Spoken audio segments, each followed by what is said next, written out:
So guys, meron tayo ditong i-repair na 50 inches na Eurostar Android TV. So ang issue nito, yung power ng display. So ipapower on natin. So pinapower on natin yan. So maaninag natin dito yun, Eurostar. Yan, nakita yung logo. So walang ilaw yung backlight. So bubuksan natin to. Hugutin ko lang. Bubuksan natin to, i-check natin kung ang problema talaga niya is backlight o yung backlight driver. So yan, bubuksan ko lang yung cover niya. Tapos i-check na natin kung backlight driver o backlight mismo.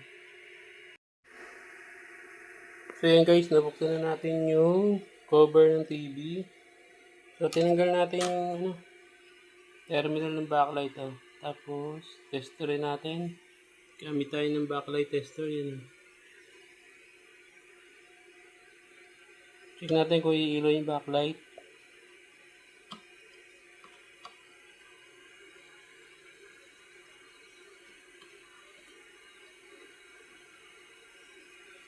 So yan, yun. Umiilo yung backlight natin yun.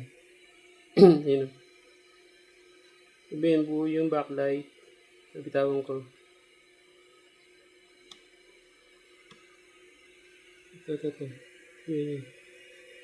Umiilo yung backlight natin. Yun. Sabihin,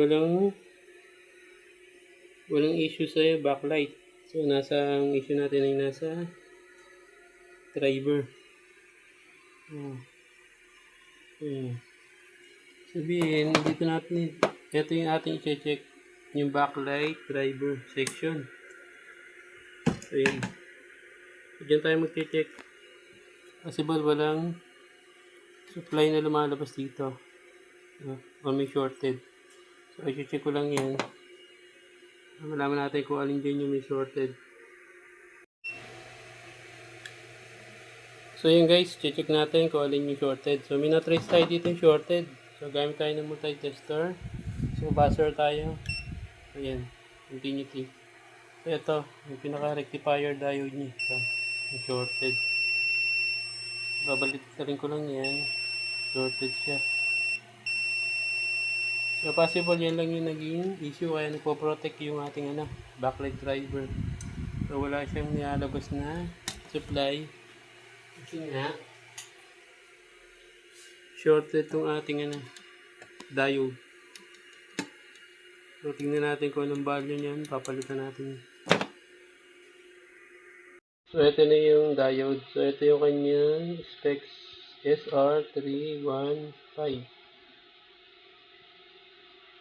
SR315, 3 ampere, 150 volts. So ito yung pinaka-specs niya. So hanapan natin ito ng pamalit. SR315 or 3 ampere na 150 volts.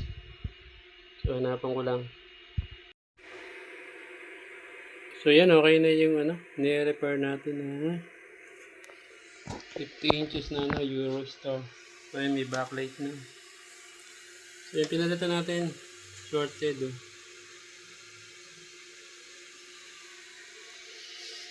So yan. So obserban lang natin yan. So mag-display na yan.